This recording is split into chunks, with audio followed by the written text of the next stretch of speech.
Super Bowl stadiums that no longer exist. Miami Orange Bowl. The Miami Orange Bowl earned its name from being the home of the College Orange Bowl for many years. From 1938 to 1966, the stadium hosted the College Football Bowl game. But that wouldn't be the only huge football event that would take place in this stadium throughout its tenure. The Miami Orange Bowl hosted 5 Super Bowls before it was closed down in 2006. The first Super Bowl hosted at the stadium was the second Super Bowl between the Green Bay Packers and Oakland Raiders in 1968. The Packers went into the championship game as the favourites to win. The end score was 33-14, with the Packers coming out on top. They were the first NFL team to win back-to-back Super Bowls and to have a quarterback win the Super Bowl MVP award back-to-back. The next Super Bowl at the stadium set another record for the Miami Orange Bowl because the third Super Bowl would also be played at the stadium, making it the first stadium in NFL history to host back-to-back Super Bowls. This game was between the New York Jets and the Baltimore Colts, and the game is considered to be one of the biggest upsets in football history. At the time, a lot of sports analysts and fans believed the AFL was just significantly less talented than NFL teams. No one was expecting the Jets to be able to defeat the Colts, but the Jets did come out on top by defeating the Colts 16-7. The NFL championship game returned to the Miami Orange Bowl in 1971. This Super Bowl made history by being the first NFL modern era championship game and the first to be played on artificial turf. It was also the first Super Bowl to be played after the merging of the AFL and NFL.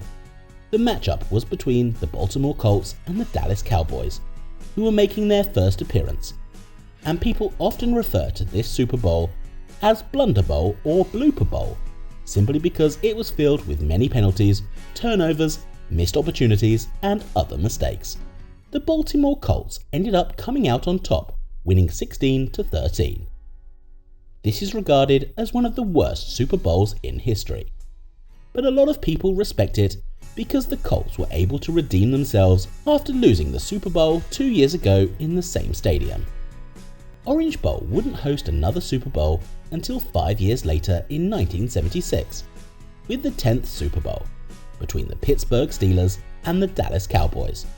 This was one of the most popular Super Bowls in history, being played between two teams with such different styles. The 1976 Cowboys were the first wild-card team to ever make it to the Super Bowl, but they ended up losing to the Steelers, who won their second Super Bowl that year. Lynn Swann became the first wide receiver to win the Super Bowl MVP award, ending the game with 4 receptions, 161 yards, and 1 touchdown. The next Super Bowl to be played at Miami Orange Bowl Stadium would be a repeat, and would top the last one in every way. Super Bowl 13 in 1979 was a rematch between the Pittsburgh Steelers and the Dallas Cowboys, who were both trying to become the first teams in NFL history to win 3 Super Bowls, and this was the first rematch in Super Bowl history as well. The Cowboys were defending their title, while the Steelers were coming off an impressive season. It was a hard-fought game, and in a close matchup, the Steelers won the game 35-31. The Dallas Cowboys were the first defending Super Bowl champions to lose the Super Bowl the following year, and the first team to score 30 points or more and still lose. The Miami Orange Bowl held some of the best and worst Super Bowls in NFL history, and no doubt there were a lot of missed opportunities. This stadium was the home of the 1972 Miami Dolphins, who were the only team in NFL history to go undefeated, but their Super Bowl wasn't played in the Orange Bowl. But despite all that, this stadium still had a pretty good run with the championship game. In 2005, the stadium suffered massive damage from Hurricane Wilma and was nearly torn down then, but repairs were made. 3 years later, in May 2008, the Miami Orange Bowl was demolished, and in 2012, Lone Depot Park was constructed at the site. Tulane Stadium. Tulane Stadium was the third Tulane Stadium to exist, replacing the second one, and was located in New Orleans.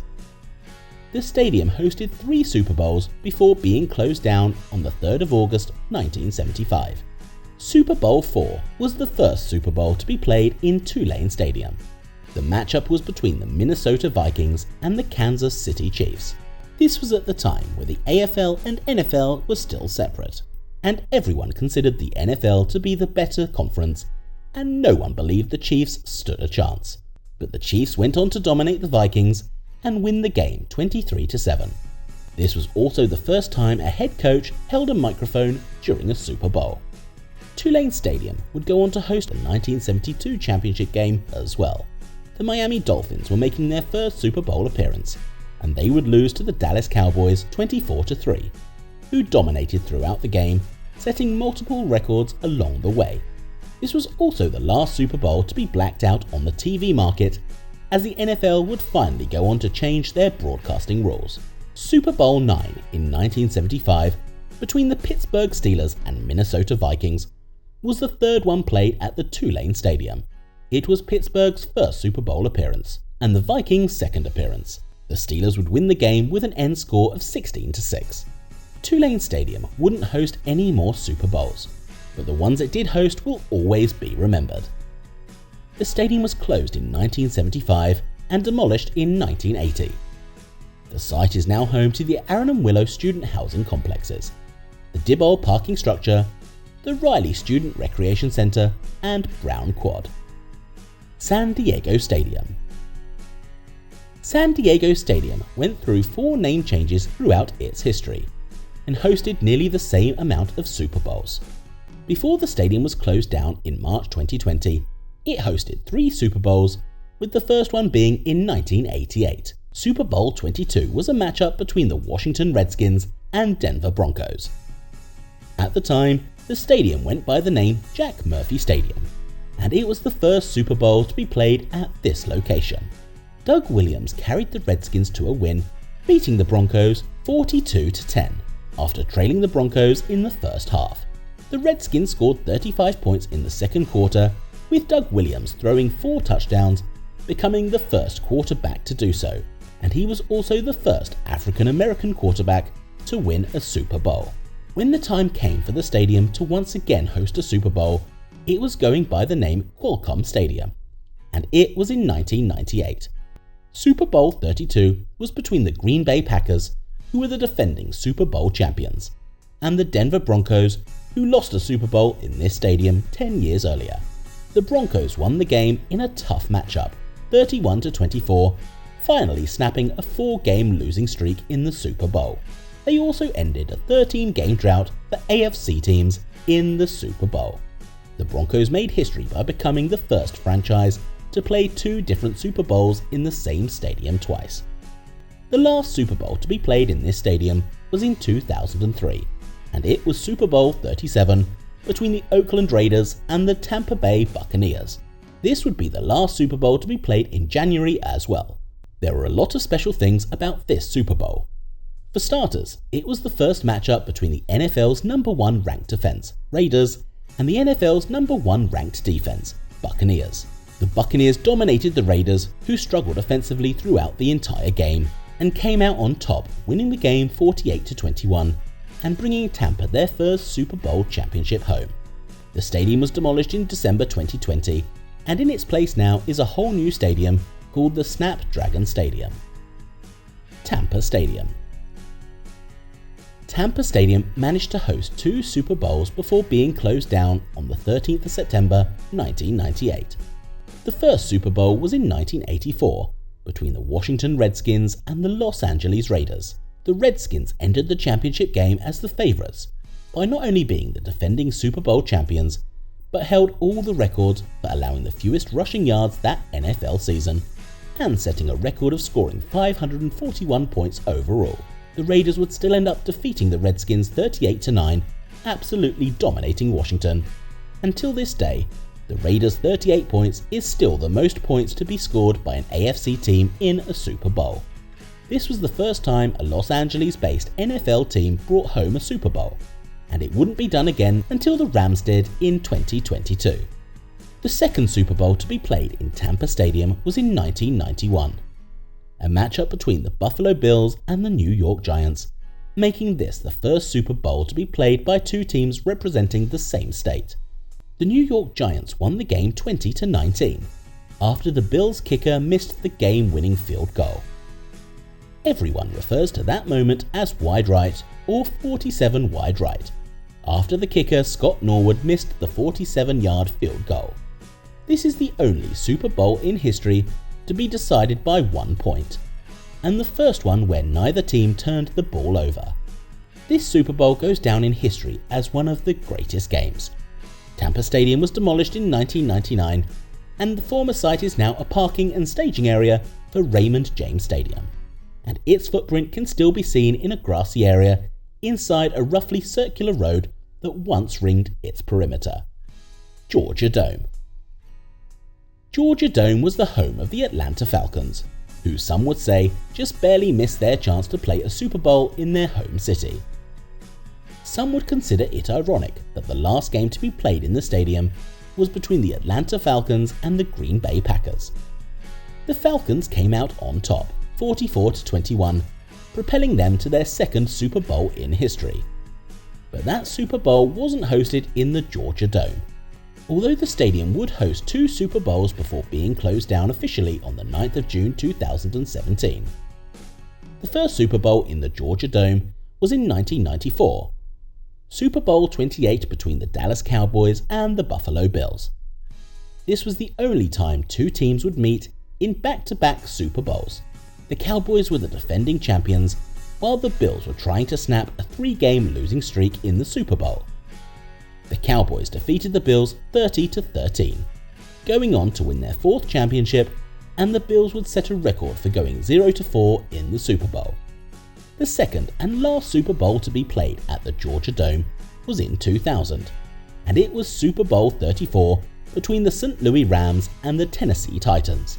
This was the first and only time in Super Bowl history the matchup was between two teams who were both trying to get their first Super Bowl championship. The St. Louis Rams went on to win the game 23-16, and their quarterback Kurt Warner became the first undrafted quarterback, first-year starter to win a Super Bowl. He was named MVP as well. This Super Bowl was featured in the NFL's greatest games and was called the longest yard. The Georgia Dome was demolished on November 20th, 2017, after the new stadium called Mercedes-Benz Stadium opened next to it earlier in the year. Pontiac Silverdome.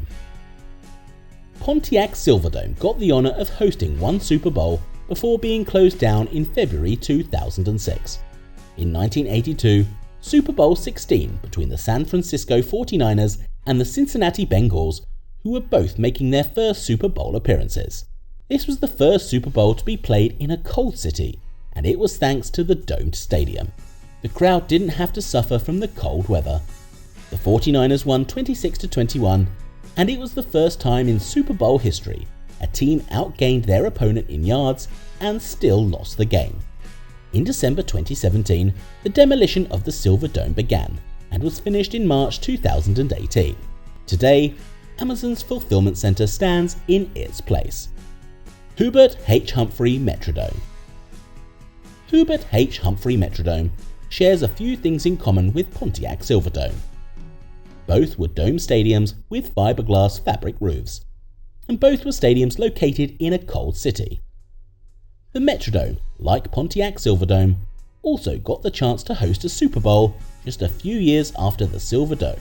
Super Bowl 26 was played in 1989, and it was the first time the championship game was held in Minneapolis, Minnesota. It was a matchup between the Washington Redskins and the Buffalo Bills, who both finished the postseason with the best record in their conference.